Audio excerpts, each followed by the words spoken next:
সল্টলেকের হোটেলে তিনি আজকে বৈঠক করেছেন, যেখানে দলীয় সাংসদ বিধায়কদের একেবারে বার্তা তিনি দিয়েছেন। অন্যদিকে কলকাতার বুথ সদস্যদের সঙ্গে তিনি বৈঠক করেছেন সায়েন্স সিটির অডিটোরিয়ামে। সেখানে তিনি স্পষ্ট বলেছেন যে বুকে লিখে নিন, এবার আমাদের সরকার 28টার মধ্যে 20টিতে জিততেই হবে। রাজ্যের মূল দুটি সমস্যা হচ্ছে দুর্নীতি আর অনুপ্রবেশ। দুর্নীতি আর অনুপ্রবেশ প্রাতিষ্ঠানিক চেহারা নিয়েছে। মা মাটি মানুষের সরকারে মা বোনেরা বিপন্ন। রাজ্যের মাটি দখল করেছে অনুপ্রবেশকারীরা। যারা এ রাজ্যের মানুষ তারাই আজ জমি হারা। ভাববেন না কলকাতাও নিরাপদ, পরে পরিস্থিতি আরো ভয়াবহ হবে। একেবারে এই স্পষ্ট বার্তা দিয়েছেন কেন্দ্রীয় স্বরাষ্ট্রমন্ত্রী। কলকাতার বুথ সদস্যদের সঙ্গে আজকে বৈঠক করেছেন সায়েন্স সিটি অডিটোরিয়ামে।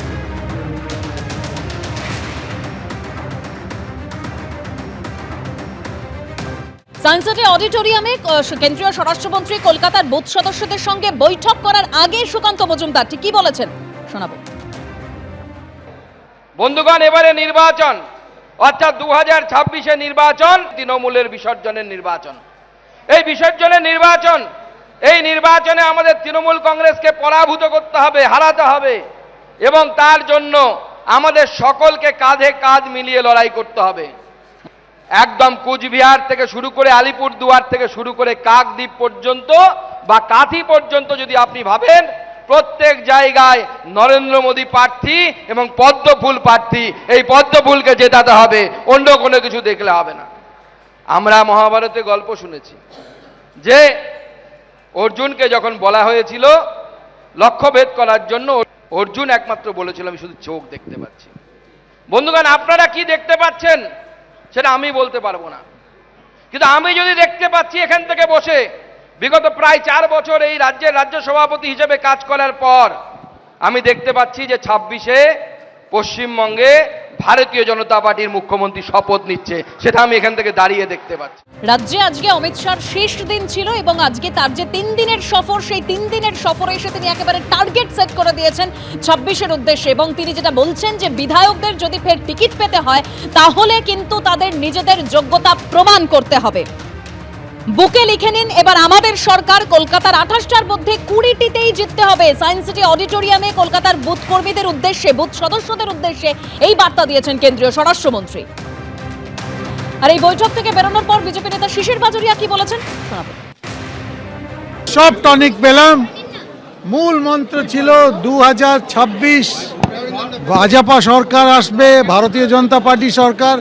আর এই যে আমরা যেভাবে বলি 2026 তৃণমূলের বিসর্জন, এটা পরিষ্কার যে ভাষায় আজকে আমাদের দেশের স্বরাষ্ট্রমন্ত্রী, আমাদের মাননীয় নেতা শ্রী অমিত শাহজি যে বার্তা দিয়ে গেলেন, আগামী এপ্রিল অবধি মতগণনা শেষ হওয়া অবধি সব কিছু কাজ ছেড়ে দিয়ে শুধু আর শুধু ভারতীয় জনতা পার্টিকে জেতাবার জন্যে কাজ করার আদেশ দিয়েছেন।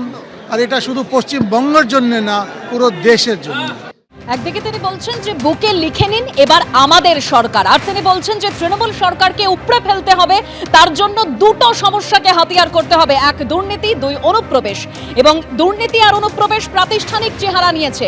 মা মাটি মানুষের সরকারে মা বোনেরা বিপন্ন। এটা সহ্য করবেন না, এটা আটকাতে হবে, এটা আটকাতে চাইবেন। এইভাবে প্রশ্ন জুড়ে দিয়েছেন একেবারে কলকাতার বুথ সদস্যদের উদ্দেশ্যে। এবং এই নিয়ে আমরা কথা বলেছিলাম তৃণমূলের রাজ্য সাধারণ সম্পাদক কুণাল ঘোষের সঙ্গে। কি বলেছেন রাখবো। প্রসঙ্গ 1, অনুপ্রবেশ। এটা রোখার দায়িত্ব অমিত শাহের কেন্দ্রীয় স্বরাষ্ট্রমন্ত্রকের বিএসএফ। কারণ এই সীমান্ত লাইনটা, সীমান্ত রেখাটা রাজ্য পুলিশ পাহারা দেয় না।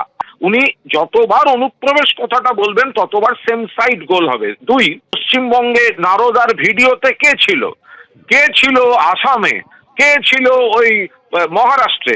পরবর্তীকালে নিজেদের দলে নিয়ে নিজেদের পদে রেখে তাদেরকে নেতা বানিয়েছে। এই বিজেপি দুর্নীতির কথা বলছে। 3, মা এবং বোনেদের সম্মান। উন্নাও থেকে হাতরা সর্বত্র যেখানে ডবল ইঞ্জিন সরকার আছে, একের পর এক নারী নির্যাতন, ধর্ষণ এবং খুন।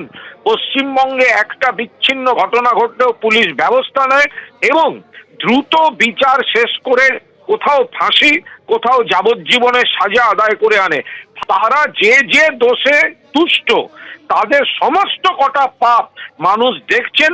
দিলীপ ঘোষকে নিয়ে শুভেন্দু অধিকারী, সুকান্ত মজুমদার, শ্রমিক ভট্টাচার্যদের সঙ্গে বৈঠকে হাজির হলেন অমিত শাহ। আর এরপরই প্রশ্ন উঠছে, তাহলে কি ফের সক্রিয় হচ্ছেন দিলীপ ঘোষ? সেই জল্পনা বাড়িয়ে অমিত শাহের বৈঠকে আজ হাজির দিলীপ ঘোষ। শ্রমিক ভট্টাচার্য, শুভেন্দু অধিকারী, সুকান্ত মজুমদার, দিলীপ ঘোষ ছাড়াও আজকের বৈঠকে হাজির ছিলেন রাজ্য পর্যবেক্ষক সুনীল বনসাল, ভূপেন্দ্র যাদব, বিপ্লব দেব। 26-এর ভোটে কি দায়িত্ব তা পার্টি বলবে, প্রতিক্রিয়া বলেছেন দিলীপ ঘোষ। দিলীপ দা বহুদিন পর দলের সাংগঠনিক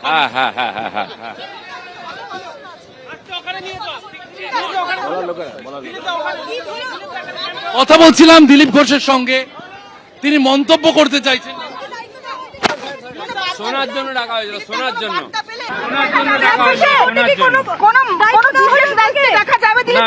সেটা পার্টি জানে, কে ডাকা হয়েছিল শোনার জন্য। আচ্ছা, বাকি যা বলা হবে সেটা হবে। বাংলাতে একটা প্রবাদ আছে, মরণকালে হরিনাম, আপনারা শুনেছেন। বিজেপির মরণকালে এখন দিলীপ নাম, আমি এইভাবেই দেখছি। এবিপি আনন্দ, এগিয়ে থাকে, এগিয়ে রাখে।